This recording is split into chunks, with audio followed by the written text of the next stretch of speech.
Welcome to note class. Hi friends, இன்றைக்கி நம்ம மராத்தியர்கள் part 3 video பார்க்க போகிறோம். பார்ட் 1 பார்ட் 2 வீடியோ பார்க்காதவங்க கீழே டிஸ்கிரிப்ஷனில் லிங்க் வைக்கிறேன், அதை பார்த்துட்டு அதுக்கப்புறம் இதை பாருங்கள். இந்த மராத்தியர்களோட பிடிஎஃப் உங்களுக்கு வேணும்னு நினச்சிங்கன்னா சப்ஸ்கிரைப் பண்ணிவிட்டு ஓப்பன் பண்ணுங்கள். கீழே டிஸ்கிரிப்ஷனில் லிங்க் வைக்கிறேன். சப்ஸ்கிரைப் பண்ணாமல் ஓப்பன் பண்ணிங்கன்னா உங்களுக்கு பிடிஎஃப் ஓப்பன் ஆகாது. ஸோ இப்போ வந்து நம்ம பேஷ்வாவோட ஆட்சி முறை பார்க்க போகிறோம். இந்த பேஷ்வா அப்படிங்கிற வார்த்தை எந்த சொல்லுன்னு பார்த்தீங்களா, பாரசீக மொழியிலேருந்து வந்த சொல் தான் இந்த பேஷ்வா அப்படிங்கிற மாதிரி சொல்கிறாங்க. ஸோ இவங்களோட காலகட்டம் பார்த்தீங்கன்னா 1713 டு 1818 காலகட்டம் வரையும் ஆட்சி பண்ணவங்க தான் நம்மளோட பேஷ்வாக்கள். ஸோ இந்த பேஷ்வா பதவியில் வந்து லாஸ்ட் கிளாஸில் நான் சொல்லியிருப்பேன், நம்மளோட சாகு மன்னர் வந்து பாலாஜி விஸ்வநாத் அப்படிங்கிறவர் வந்து தனக்கு ஹெல்ப் பண்ணதுக்காக அவருக்கு நன்றி கடன் செலுத்தணும் அப்படிங்கிற வகையில் ஸோ அந்த பேஷ்வா பதவியில் வந்து அவரை ப்ரொமோட் பண்ணி சொல்லிட்டு அறிவிச்சிருப்பார். அதுலேருந்து வந்தது தான் நம்மளுக்கு பேஷ்வா ஆட்சின்னு சொல்கிறாங்க. ஸோ பாலாஜி விஸ்வநாத்தை அந்த பதவியோட பேர் தான் பேஷ்வா. ஸோ அவர் ஆட்சி பண்ணனால பேஷ்வா ஆட்சி அப்படிங்கிற மாதிரி அவங்களோட பேராக அது வந்து அமைஞ்சிருச்சு அப்படிங்கிற மாதிரி சொல்கிறாங்க. ஸோ பாலாஜி விஸ்வநாத் நம்ம எப்போவுமே ஒரு சாப்டர் எடுக்கும்போது அதுலேருந்து ஒரு ஃப்ளோ சார்ட் வந்து நான் க்ரியேட் பண்ணுவேன். ஏன்னா எந்தெந்த மெம்பர்ஸ் வந்து அதில் வராங்க, யாருக்கு அடுத்து யார் வராங்க, அவங்களுக்குள்ள உறவு முறை வந்து எப்படி அப்படிங்கிறத நம்ம ஈஸியாக ஃப்ரண்ட்லேயே ஃப்ளோ சார்ட்டில் பார்த்துட்டோன்னா நம்ம உள்ளே போய் படிக்கும்போது நம்மளுக்கு ஈஸியாக அது வந்து அந்த விஷயம் புரியும். ஸோ அதுக்காக நான் ஃப்ளோ சார்ட் வந்து எல்லா சாப்டருக்குமே எடுப்பேன். பார்க்காதவங்க எல்லா வீடியோலையும் பாருங்கள், எல்லாத்துலேயுமே ஃப்ளோ சார்ட் இருக்கும். ஸோ இந்த பேஷ்வா ஆட்சியில் வந்து எப்படி ஃப்ளோ சார்ட் உங்களுக்கு வரும்னு பார்த்தீங்கன்னா, ஃபஸ்ட்டு பாலாஜி விஸ்வநாத் அப்படிங்கிறது வந்து நம்மளோட சாகு மன்னர் அறிவிச்சிருப்பார். ஸோ அவருக்கு ஹெல்ப் பண்ணனால அவர் வந்து பேஷ்வாவை அவர் அறிவிச்சிருப்பார். ஸோ இவர் வந்து 1713 டு 1720 வரையும் ஆட்சி பண்ணவர் தான் நம்மளோட பாலாஜி விஸ்வநாத். அதுக்கடுத்து பார்த்தீங்கன்னா இவரோட பையன் தான் ஃபஸ்ட்டு பாஜிராவ். ஸோ பாலாஜி விஸ்வநாத்தோட பையன் ஃபஸ்ட்டு பாஜிராவ். இவர் 1720 டு 1740 வரையும் ஆட்சி பண்ணவர் தான் பாஜிராவ். பாஜிராவ் அதாவது தன்னோட தாத்தா பேர்லேருந்து பாலாஜியையும் தன்னோட அப்பா பேர்லேருந்து பாஜிராவ் அப்படிங்கிறதையும் எடுத்து பாஜிராவ் அப்படிங்கிற மாதிரி இந்த பையனுக்கு பேர் வச்சுருப்பாங்க. ஸோ இவர் யாருன்னா முதலாம் பாஜிராவோட பையன் தான் இந்த பாஜிராவ். ஸோ இவர் எப்போ ஆட்சி பண்ணுறாருன்னா 1740 டு 1761 வரையும் ஆட்சி பண்ணுறவர் தான் பாஜிராவ். ஸோ இவங்க 3 பேரை பற்றி தான் உங்களுக்கு புக்கில் ரொம்ப டீட்டெயிலாக கொடுத்துருப்பாங்க. ஸோ அவங்கள மட்டும் நம்ம கிளியராக படித்தாவே போதும். ஸோ இந்த பாலாஜி விஸ்வநாத் பார்த்தீங்கன்னா சாதாரண அலுவலராக தனது பணியை வந்து ஸ்டார்ட் பண்ணியிருப்பார். ஸோ பின்னால் சாகு மன்னரால் வந்து 1713 பேஷ்வாவாக ஆனார். ஸோ இவர் என்ன பண்ணியிருப்பாருன்னா, பேஷ்வா ஆனதுக்கப்புறம் ஜாகிர்கள் வழங்கும் முறையை வந்து மறுபடியும் ஸ்டார்ட் பண்ணியிருப்பார். அது மட்டும் இல்லாமல் இவரோட பேஷ்வா பதவி வழி அதாவது மரபு சார்ந்ததாக வந்து இருந்துச்சு அப்படிங்கிறாங்க. அதாவது பரம்பரையாக இவங்க தான் ஆட்சி பண்ணுறாங்கன்னா இவங்களுக்கு அடுத்து இவங்களோட பையன், அந்த பையனுக்கு அடுத்து அவங்களோட பையன், அப்படி தன்னோட மரபு சார்ந்ததாக தான் இந்த பேஷ்வா பதவி வந்து இருந்துச்சு அப்படிங்கிற மாதிரி சொல்கிறாங்க. ஸோ அதுக்கடுத்து பார்த்தீங்கன்னா முதலாம் பாஜிராவ் அவர் 1720 டு 1740 கிட்டத்தட்ட 20 இயர்ஸ் வந்து ஆட்சி பண்ணவர் தான் நம்மளோட முதலாம் பாஜிராவ். இவர் யாருன்னு பார்த்தீங்கன்னா பாலாஜி விஸ்வநாத்தோட பையன். இவரை வந்து நியமனம் பண்ணுறது, அதாவது மக்கள் முன்னாடி அறிக்கையாக சொன்னது இவர் தான் இனிமேல் பேஷ்வான் அப்படின்னு சொன்னது நம்மளோட சாகு மன்னர் தான் இவரை நியமனம் பண்ணியிருப்பாரு. இவரை நான் ஏன் ஹீரோன்னு சொல்கிறேன்னா, சாம்ராஜ்யத்தின் அதிகாரத்தை வந்து மேம்படுத்தினவர் இவர் தான். அதாவது பேஷ்வா ஆட்சியில் வந்து மேம்படுத்தினது நம்மளோட பாஜிராவ் தான். அது மட்டும் இல்லாமல் முதலாம் பாஜிராவ் என்ன பண்ணுறாருன்னு பார்த்தீங்கன்னா, முகலாயருக்கும் ஹைதராபாத் நிஜாமுக்கும் எதிராக தனது இராணுவ படையை வந்து நீங்கள் வந்து தயாராக இருங்க அப்படிங்கிற மாதிரி பல விஷயத்தை வந்து மேற்கொள்கிறாரு. அது மட்டும் இல்லாமல் பேஷ்வாவுக்கு சிம்ம சொப்பனமாக விளங்கின தலைமை தளபதியான்னு பார்த்தீங்கன்னா திரிம்பக் ராவ் அப்படிங்கிற மாதிரி சொல்கிறாங்க. இவர் 1731 பரோடா அருகே தபாய் அப்படிங்கிற இடத்துல நடந்த போரில் வந்து கொன்றுவாங்க. ஸோ என்ன ஆகுது, கூடுதல் பொறுப்பு அதாவது தலைமை தளபதி அப்படிங்கிற அந்த பொறுப்பும் இவர் வந்து சேர்த்து எடுத்துக்கிறாரு நம்மளோட முதலாம் பாஜிராவ். ஸோ தலைமை தளபதிக்காக அதிகாரங்களையும் தமதாக்கி கொண்டவர் தான் இந்த முதலாம் பாஜிராவ். மட்டும் இல்லாமல் இவர் என்ன பண்ணுறாருன்னா, தேஷ்முக்களை சார்ந்திருக்க வந்து இவர் வந்து விரும்பலை அப்படிங்கிற மாதிரி சொல்கிறாங்க. ஸோ தேஷ்முக் அப்படின்னா என்னென்னா, உங்களுக்கு ப்ரீவியஸ் கிளாஸில் சொல்லியிருப்பேன், கிராமங்களில் வந்து இருக்கிற ஒரு பேர் தான் தேஷ்முக், அதாவது கிராம தலைவர் பேர் தான் தேஷ்முக் அப்படிங்கிற மாதிரி சொல்லுவாங்க. ஸோ அவங்கள வந்து சார்ந்திருக்க இவர் விரும்பலை அப்படிங்கிற மாதிரி சொல்கிறாங்க. ஸோ தமக்கு விசுவாசமாக இருந்த இந்த கெய்வாட், கோல்கார், சிந்தியா அப்படிங்கிற அந்த பகுதிகளுக்கு வந்து தன்னோட அதிகாரத்தை வந்து வழங்குறாரு. ஸோ இவங்கள்ட்ட இருந்த முக்கியமான மராத்திய குடும்பங்கள் வந்து என்னென்ன பேரில் அழைச்சாங்கன்னு பார்த்தீங்கன்னா, கெய்வாட் அப்படின்னா என்னென்னு பார்த்தீங்கன்னா பரோடா அப்படிங்கிற மாதிரி அர்த்தம். ஸோ பான்ஸ்லே அப்படின்னா நாக்பூர்னு அர்த்தம், கோல்ஹார் அப்படின்னா இந்தூர்னு அர்த்தம், சிந்து ஆர் சிந்தியா அப்படின்னா குவாலியர் அப்படிங்கிறத சொல்கிறாங்க. அது மட்டும் இல்லாமல் பேஷ்வா அப்படின்னா பூனே அப்படிங்கிற மாதிரி சொல்கிறாங்க. பல நாடுகளை கைப்பற்றினது மட்டும் இல்லாமல் ஒரு சில நல்ல விஷயமும் நாடுகளை கைப்பற்றிட்டு நம்மளோட முதலாம் பாஜிராவ் பண்ணியிருக்காரு. அது என்னென்னு பார்ப்போம். இவர் ஒரு முகலாயர் கட்டுப்பாட்டில் இருந்த பந்தல்கண்ட் அப்படிங்கிற பகுதியை வந்து கைப்பற்றி முகலாயர்களோட ஆட்சியிலிருந்து அவங்கள வந்து விடுவித்திருக்காரு. ஸோ அதனால் அங்கே இருக்க மக்கள்லாம் அவங்களே விரும்பி 1/3 பகுதியை வந்து தம்மோட முதலாம் பாஜிராவ் அவங்களுக்கு வந்து தார வார்த்தை கொடுத்துருக்காங்க. 1731 வார்னா ஒப்பந்தத்தின்படி கோல்ஹாபுரியின் சாம்பாஜி அப்படிங்கிற வந்து நெருக்குதலுக்கு உண்டாக்குறாங்க. என்ன ரீசன்னா சாகு மன்னரோட வழிமுறையெல்லாம் நீங்கள் அங்கீகரிக்கணும் அப்படிங்கிற மாதிரி ஃபாலோ பண்ண வச்சு அதுலேயும் வெற்றி பெற்றவர் தான் நம்மளோட முதலாம் பாஜிராவ். ஸோ அது மட்டும் இல்லாமல் சால்செட் பெசின் பகுதிகளை வந்து 1738 போர்ச்சுகீசியர்களிடமிருந்து கொங்கானம் கடற்கரை பகுதிக்கு வந்து விரட்டி அடித்ததாக சொல்கிறாங்க. ஸோ இது மட்டும் இல்லாமல் 2 வரி வந்து இவர் வந்து சட்டப்பூர்வமாக அறிவிக்கிறாரு. அது என்னன்னு பார்த்தீங்கன்னா சவுத் வரி அண்டு சர்தேஷ்முகி வரி அப்படிங்கிற மாதிரி வசூலிக்கிறாரு. ஸோ இவங்களோட நிதி நிர்வாக மையம் எங்கே அமைஞ்சிருக்குன்னு பார்த்தீங்கன்னா பூனேல வந்து அமைஞ்சிருக்கதா சொல்கிறாங்க. ஸோ இவர்கிட்ட நம்மளோட முதலாம் பாஜிராவ்கிட்ட படைகள் வந்து எப்படிலாம் இருந்துச்சுன்னு பார்த்தீங்கன்னா 5000 குதிரை படைகளோட, அதாவது 5000 வீரர்களோட கம்மியாக குதிரை வீரர்கள் வந்து வச்சுருந்தவர் தான் நம்மளோட முதலாம் பாஜிராவ். ஸோ இவர்கிட்ட எந்த பீரங்கி வசதியும் இல்லை. அப்படி இருந்து இவர் என்ன பண்ணுறாருன்னா 1720 2 மடங்காக வந்து அதை வந்து அதிகரிச்சிருக்காரு. ஸோ அதனால் என்ன பண்ணுறாருன்னா மராத்தியர்கள் வெற்றிக்கு காரணம் இது மட்டும் இல்லை, முகலாயரோட சோம்பல்தனமோ திறமை இல்லாத ஆட்சியும் தான் காரணம் அப்படிங்கிற மாதிரி அறிஞர்கள் சொல்கிறாங்க. உங்களுக்கு ரொம்ப முக்கியமாக என்ன நடக்கும்னு பார்த்தீங்கன்னா மராத்தியர்கள் வெற்றி அடைஞ்சோன்னா நம்மளோட ஆங்கிலேயர்கள் சும்மாவாக இருப்பாங்க. அந்த டைமில் போய் மராத்தியர்களோட நான் ஃப்ரெண்டாக ஆகிக்கிறேன்ப்பா, உங்களோட ஃப்ரெண்டாக இருக்கேன், எனக்கு வணிகம் மட்டும் பண்ணுறதுக்கு தடை இல்லாத வணிகம் பண்ணுறதுக்கு வந்து எனக்கு உத்தரவு கொடுப்பா அப்படின்னு சொல்லி போய் இவங்க வந்து ஃப்ரெண்ட்ஷிப்பாக ஜாயின் பண்ணிக்கிறாங்க. அதுக்கடுத்து பார்த்தீங்கன்னா முதலாம் பாஜிராவோட பையன் பாலாஜி பாஜிராவ் வந்து ஆட்சிக்கு வராங்க. ஸோ 1740 to 1761 வரையும் இவர் ஆட்சி பண்ணுறாரு. ஸோ இவரை பற்றி பெருசாக எதுவும் கொடுக்கலங்க, 2 பாயிண்ட் தான் இருக்குது. இவர் நிதி விஷயங்களில் வந்து வல்லுனர் அப்படிங்கிற மாதிரி சொல்கிறாங்க. ஸோ அது மட்டும் இல்லாமல் இவரோட இன்னொரு பேர் நானா சாஹிப் அப்படிங்கிற மாதிரி அவரே அறிவிச்சுக்கிட்டதாகவும் சொல்கிறாங்க. ஸோ அந்த நானா சாஹிப் அப்படிங்கிறது யாருன்னு பார்த்தீங்கன்னா நம்மளுக்கு பாலாஜி பாஜிராவ் தான். இது உங்களுக்கு ப்ரீவியஸ் இயர் கொஸ்டினில் கேட்டிருக்காங்க. ஸோ இவரை பற்றி கேட்கணுன்னா ஒரே பாயிண்ட், இவரோட பேர் என்னன்னு கேட்கலாம். அதாவது நானா சாஹிப் யாருன்னு கேட்டால் பாலாஜி பாஜிராவ் அப்படிங்கிற மாதிரி நீங்கள் சொல்லணும். ஸோ அதுக்கடுத்து பார்த்தீங்கன்னா கர்நாடகா தாக்குதல் பார்க்க போகிறோம். ஸோ உங்களுக்கு பார்ட் 1 வீடியோவில் நான் சொல்லியிருப்பேன், சிவாஜி அப்படிங்கிறவர் வந்து தமிழ்நாட்டில் வந்து நீ மராத்தியர்கள் ஆட்சியை வந்து உருவாக்கு அப்படின்னு சொல்லிட்டு வெங்கோஜிங்கிறவர் வந்து அனுப்பிச்சிருப்பார். ஸோ அவர் என்ன பண்ணுவார், தமிழ்நாட்டில் மராத்தியர்கள் ஆட்சியை வந்து தஞ்சாவூர் பகுதியில் வந்து ஆட்சியை வந்து செலுத்தியிருப்பார். ஸோ தஞ்சாவூரை கைப்பற்றி மராத்தியர்கள் ஆட்சியை வந்து நிலைநாட்டியிருப்பார். இந்த பேஷ்வா கேரக்டர் ஒரு பக்கமா, இந்த பக்கம் பார்த்தீங்கன்னா ஆற்காடோட நவாபின் மருமகன் தான் நம்மளோட சந்தா சாஹிப். இவர் எங்கே ஆட்சி பண்ணிக்கிட்டு இருக்காருன்னா திருச்சியில் ஆட்சி பண்ணுறாரு. ஸோ திருச்சியில் சந்தா சாஹிப்பும் தஞ்சாவூரில் பேஷ்வாவும் ஆட்சி பண்ணிக்கிட்டு இருக்காங்க. ஸோ அந்த டைமில் நம்மளோட சந்தா சாஹிப் என்ன சொல்கிறாருன்னா, நான் தஞ்சாவூர் மேலே போர் தொடுக்க வரப்போகிறேன், அதனால நீங்கள் வந்து ரெடியாக இருங்க, இல்லைனா பகுதியை வந்து என்கிட்ட விட்டுட்டு போயிருங்க அப்படிங்கிற மாதிரி அறிக்கை விடுறாரு. ஸோ உடனே அங்கே இருக்க தஞ்சாவூர் பேஷ்வா வந்து என்ன பண்ணுறாரு, யார்கிட்ட ஹெல்ப் கேட்குறாருன்னு பார்த்தீங்கன்னா சாஹுட்ட போய் ஹெல்ப் கேட்குறாரு. எனக்கு இந்த மாதிரி போர் தொடுக்கிறேன்னு சொல்லி அறிக்கை விட்டுருக்காங்க, நான் என்ன பண்ணுறது, எனக்கு ஏதாவது ஹெல்ப் பண்ணுங்க அப்படின்னு சொல்லி சாஹுட்ட போய் ஹெல்ப் கேட்குறாரு. உடனே அவர் தன்னோட மைத்துனரான ராகோஜி போன்ஸ்லே அப்படிங்கிறவர் வந்து அனுப்புகிறாரு. ஸோ 2 பேருக்கு ஃபைட்டு நடக்குது. ஃபைனலாக என்ன ஆகுதுன்னு பார்த்தீங்கன்னா தோஸ்த் அலியே அப்படிங்கிறவரை வந்து வீழ்த்திட்டு நம்மளோட சந்தா சாஹிப்பை வந்து சிறைபிடிக்க வச்சிடுறாங்க. ஸோ சிறையை பிடிச்சிட்டு இவங்க என்ன பண்ணுறாங்கன்னா புந்தல்கண்ட் மற்றும் வங்காளத்தில் வந்து பேஷ்வா ஃபேமிலி வந்து குடியேறி அங்கேயும் ஆட்சியை வந்து கைப்பற்றிட்டு இருக்காங்க. ஸோ இந்த டைமில் வந்து அங்கே வந்து அவங்க பிஸியாக இருக்காங்க இல்லையா, புந்தல்கண்ட் வங்காளத்து பகுதியில் வந்து சில பகுதியை வந்து கைப்பற்றுறதுல பிஸியாக இருக்கனால 1743 முகமது அலி அப்படிங்கிறவர் வந்து மறுபடியும் திருச்சியை கைப்பற்றிடுறாரு. இதை தெரிஞ்சுக்கிட்ட பேஷ்வாக்கு வந்து மறுபடியும் கோவம் வந்துடுது. ஸோ வந்து சதாசிவ ராவ் அப்படிங்கிறவரை வந்து கர்நாடகத்துலேருந்து அனுப்புகிறாரு, நீ போய் திருச்சியை மறுபடியும் கைப்பற்றுப்பா அப்படிங்கிற மாதிரி. ஸோ அவர் எவ்வளோ முயற்சி பண்ணியும் திருச்சியை வந்து உங்களால் மறுபடியும் கைப்பற்றவே முடியல அப்படிங்கிற மாதிரி சொல்கிறாங்க. ஸோ அதுக்கடுத்து பார்த்தீங்கன்னா உத்கீர் போர். இது எப்படி நடக்குதுன்னு பார்த்தீங்கன்னா 1760 நடக்குது. ஸோ இது எதுக்காக இந்த போர் நடக்குதுன்னு பார்த்தீங்கன்னா நிஜாம் பதவிக்கு, அதாவது ஹைதராபாத்தில் இருக்கவங்க எல்லாரும் நிஜாம் அப்படிங்கிற மாதிரி தான் அழைக்கப்படுவாங்க. நம்ம வந்து இப்போ குடியரசுத் தலைவர்னு சொல்கிறோம் இல்லையா, உயர் பதவி, அது மாதிரி இவங்க வந்து நிஜாம் அப்படிங்கிறது தான் அவங்களோட உயர் பதவி. ஸோ அந்த பதவிக்கு வந்து வாரிசுரிமை போர் வந்து நடக்குது. ஸோ அப்போ பார்த்தீங்கன்னா நிஜாம் பதவியில் இருந்தவர் யாருன்னு பார்த்தீங்கன்னா ஆசப் ஜா அப்படிங்கிறவர் வந்து நிஜாம் பதவியில் இருப்பார். ஸோ இவர் வந்து 1748 வந்து இவர் இறந்துருவார். ஸோ இவர் இறந்ததுக்கப்புறம் இவங்களோட வாரிசு எல்லாம் சண்டை போட ஆரம்பிச்சிருவாங்க.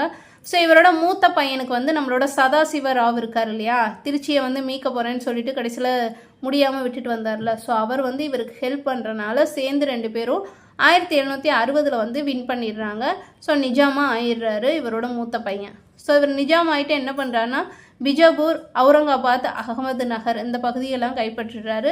அது மட்டும் இல்லாமல் அவருக்கு கப்பம் செலுத்துகிற மாதிரி சில பகுதிகளை வந்து உருவாக்குறாரு. வந்து 1741 டு 48 வரையும் 6 தாக்குதல் செய்து ஃபைனலாக அவங்களை கப்பம் செலுத்த வைக்கிறாங்க. அது மட்டும் இல்லாமல் 1751 வங்காள நவாப் இருக்கார் இல்லையா, அவர் என்ன பண்ணுறாருன்னா அவரோட ஆட்சி பகுதியை தான் அந்த ஒரிசா, அதை வந்து வேணும்னு சொல்லி விட்டுட்டு இவருக்கு வந்து கப்பம் செலுத்துகிற மாதிரி இவரை வந்து ஆளாக்கிடுவாங்க. ஸோ இப்படி ஒவ்வொரு பகுதியாக அவர் வந்து கைப்பற்றி கப்பம் வந்து வாங்கிட்டு இருக்காரு இல்லையா. ஸோ இவருக்கு வந்து ஒரு ஃபைனலாக என்ன தோணுதுன்னா டெல்லியையும் நம்ம போய் கைப்பற்றலாம், அங்கே போய் நம்மளோட ஆட்சியை வந்து உருவாக்கலாம் அப்படிங்கிற மாதிரி யோசிச்சா 1752 டெல்லியில் வந்து நுழைஞ்சு அங்கே இருக்க ஆப்கான், ரோஹிலா அப்படிங்கிறவங்களெல்லாம் விரட்டி அடிச்சிடுறாரு. வைசிராயா இமாத் உல் முல்க் அப்படிங்கிறவரை வந்து வைசிராயா அங்கே வந்து உருவாக்குறாரு. ஸோ இவர் வந்து பொம்மை, அதாவது இவர் என்ன சொன்னாலும் இவர் கேட்குற மாதிரி பொம்மை மாதிரி இவர் வந்து உருவாக்கி வச்சிருக்காரு. ஸோ இதுக்கு அடுத்து பார்த்தீங்கன்னா பஞ்சாப் பகுதியை நம்ம ஈஸியாக கைப்பற்றலாம் அப்படின்னு நினச்சிட்டு ஜனவரி 14, 1761 வந்து பஞ்சாப் மேலே நாங்கள் மராத்தியர்கள் போகிறாங்க. ஸோ அந்த டைமில் பஞ்சாபில் வந்து யார் ஆட்சி பண்ணிக்கிட்டு இருக்காங்கன்னு பார்த்தீங்கன்னா ஆப்கானிஸ்தானில் தூரணி சாம்ராஜ்யத்தை வந்து நிறுவியது தான் அகமது ஷா அப்தலி. ஸோ இவர் வந்து என்ன பண்ணுறாருன்னா பஞ்சாப் பகுதியும் கைப்பற்றி அங்கே ஒரு ஆளுநரை வந்து நியமிச்சுட்டு இவர் வந்து போயிடுறாரு.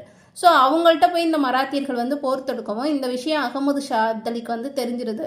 எப்படியும் நம்ம பஞ்சாப் பகுதியை வந்து போர் தொடுக்கிறாங்க அப்படின்னு அவருக்கு தெரிஞ்சு கோவப்பட்டு இவர் வந்து ஃபைட் பண்ணி கடைசியில் அகமது ஷா அப்தலி வந்து வின் பண்ணிடுறாங்க. ஸோ இவர் வராரு அப்படின்னு தெரிஞ்சோன்னே இந்த மராத்தியர்கள் படை என்ன பண்ணுறாங்கன்னா அங்கே இருக்க வடமேற்கு பகுதியில் சீக்கியர்கள், ஜாட் அப்படிங்கிறவர்கிட்ட போய் ஹெல்ப் கேட்குறாங்க. ஸோ அவங்க எல்லாரும் சேர்ந்துட்டு எங்களால் ஹெல்ப் பண்ண முடியாதுன்னு சொல்கிறாங்க. ஸோ எதனால் ஹெல்ப் பண்ண முடியாதுன்னு சொல்கிறாங்கன்னு பார்த்தீங்கன்னா 1757 பிளாஸ்டிக் போர் நடந்திருக்கும். ஸோ அந்த போரில் சிராஜ் உத்தவ்லாக்கு வந்து ஹெல்ப் பண்ண சொல்லி இந்த மராத்தியர்கள்ட்ட போய் அங்கே இருக்கவங்கலாம் கேட்டிருப்பாங்க. ஸோ மராத்தியர்கள் முடியாது அப்படிங்கிற மாதிரி சொல்லியிருப்பாங்க. ஸோ அதனால் இவங்களும் இப்போ மராத்தியர்கள் ஹெல்ப் கேட்கும் போது இவங்களும் முடியாது அப்படிங்கிற மாதிரி சொல்லிடுறாங்க.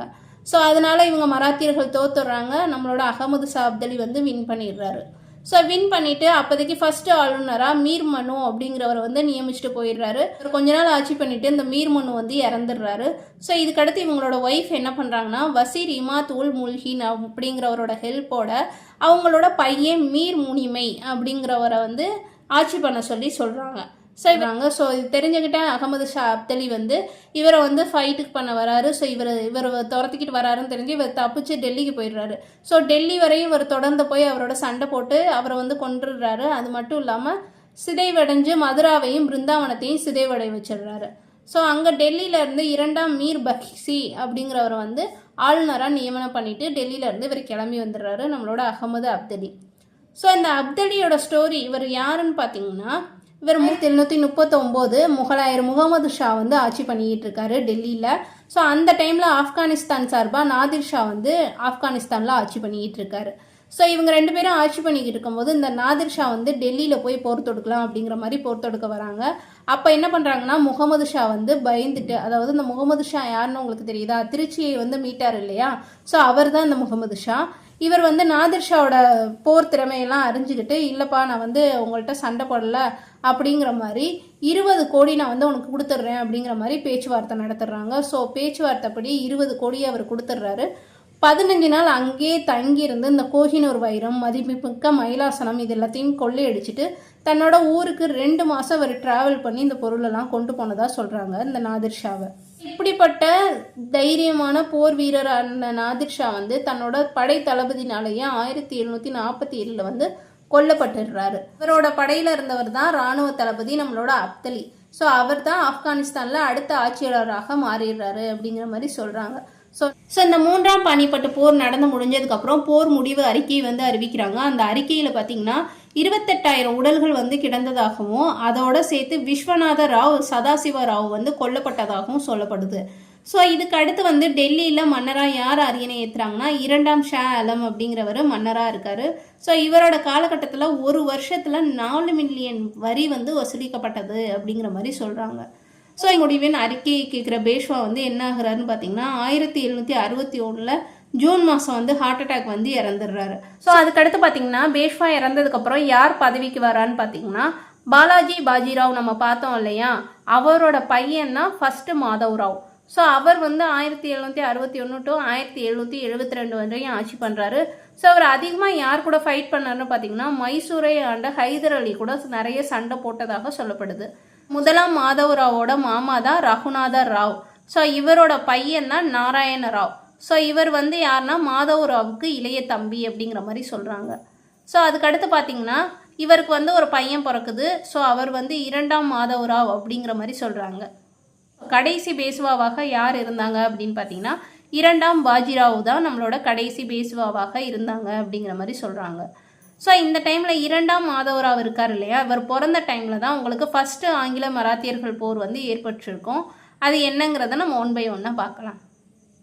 ஆங்கில மராத்திய போர்கள் வந்து 3 போர் வந்து நடந்திருக்கும். ஃபஸ்ட்டு போர் பார்த்தீங்கன்னா 1775 டு 82 நடந்திருக்கும். செகண்ட் போர் பார்த்தீங்கன்னா 1803 டு 1806 வரை நடந்திருக்கும். தேர்டு போர் பார்த்தீங்கன்னா 1817 டு 1819 வரை நடந்திருக்கும். ஸோ இந்த இயர்ஸ் பேஸ் பண்ணி உங்களுக்கு மேட்ச் த ஃபாலோயிங்கில் கொஸ்டின்ஸ் மாதிரி கேட்கலாம். ஸோ இயர்ஸை வந்து கொஞ்சம் நல்லா படிச்சுக்கோங்க. ஸோ இந்த முதல் ஆங்கில மராத்தியர்கள் போர் வந்து எப்படி நடக்கும்னு பார்த்தீங்கன்னா, முதலாம் மாதவராவ் வந்து இறந்துருவார். ஸோ அவர் இறந்ததுக்கப்புறம் அடுத்த பேஷ்வாவாக யார் அரியணை ஏறுறதுங்கிற மாதிரி ஃபைட் வரும். ஸோ அந்த டைமில் பார்த்தீங்கன்னா முதலாம் மாதவராவோட மாமா இருக்கார் இல்லையா, அவர் வந்து நான் தான் அரியணைக்கு ஏறுவேன் அப்படிங்கிற மாதிரி இவர் சண்டை போடுறாரு. ஸோ அங்கே இருக்க படைத்தளபதிகள் அங்கே இருக்க மக்கள்லாம் என்ன சொல்கிறாங்கன்னா, இல்லை முதலாம் மாதவராவோட பையன் 2ஆம் மாதவராவ் தான் நம்மளுக்கு வந்து அரியணை ஏறணும், அவங்க தான் எங்களுக்கு வந்து மன்னராக இருக்கணும் அப்படிங்கிற மாதிரி சொல்கிறாங்க. ஸோ இந்த 2ஆம் மாதவராவ் வந்து 40 நாள் குழந்தையாக இருப்பார். ஸோ 40 days சைல்டுங்கிறப்போ ரொம்ப குட்டி குழந்தை இல்லையா, அவர் எப்படி ஆட்சி பண்ணுவார் அப்படின்னு இந்த ரகுநாதனாவும் கேள்வி கேட்குறாரு. ஸோ இல்லை, அவரை வந்து பேரளவில் நாங்கள் வச்சுக்கிட்டு இந்த நானா பாட்னா படை தளபதியாக இருக்க இந்த நானா பாட்னா வந்து ஆட்சி பண்ணுவார் அப்படிங்கிற மாதிரி சொல்லி சண்டை போடுறாங்க. ரகுநாத் இவங்களுக்குள்ள வந்து இந்த அரியணை பிரச்சனை இருக்குன்னு தெரிஞ்சுக்கிட்டா நம்மளோட ஆங்கிலேயர்கள் என்ன பண்ணுறாங்கன்னா பண்ணிக்கிறாங்க, ரகுநாத் ராவ்கிட்ட போய் நாங்கள் உங்களுக்கு சப்போர்ட் பண்ணுறோம், நீ வந்து இந்த போரில் வந்து வின் பண்ணிவிட்டு நீ வந்து பேஷ்வாவாக ஆயிரு, ஆனால் நீ பேஷ்வா ஆனதுக்கப்புறம் எங்களுக்கு என்ன பண்ணணும்னா இந்த சால்ஜெட் பசின் அப்படிங்கிற பகுதியெல்லாம் நீ வந்து எங்களுக்கு கொடுத்துடணும் அப்படிங்கிற மாதிரி சொல்கிறாங்க. ஸோ உடனே ரகுநாத் ராவும் ஓகேன்னு அக்செப்ட் பண்ணிவிட்டு அவங்களுக்கும் ஆங்கிலேயருக்கும் ரகுநாத் ராவும் ஒரு ஒப்பந்தம் போட்டுக்கிறாங்க. அது எப்போன்னு பார்த்தீங்கன்னா 1775 சூரத் உடன்படிக்கைன்னு போடப்படுது. ஸோ அதில் என்னென்ன சொல்கிறாங்க ஆங்கிலேயர்கள், சால்ஜெட் பசின் அப்படிங்கிற பகுதியை வந்து நீ வந்து எங்களுக்கு கொடுத்துடணும் பண்ணிவிட்டு ரகுநாத் ராவ் வந்து போருக்கு வந்து ஆங்கிலேயர் ஹெல்ப்பை வாங்கி போர் பண்ணுறாரு. ஆனால் என்ன ஆகுதுன்னு பார்த்தீங்கன்னா இதுக்கிடையிலேயே அப்போதைக்கு பார்த்தீங்கன்னா ஆங்கிலேயர்களின் வைசிராய் வந்து இந்த ஒப்பந்தத்தை வந்து நிராகரிச்சிடுறாங்க.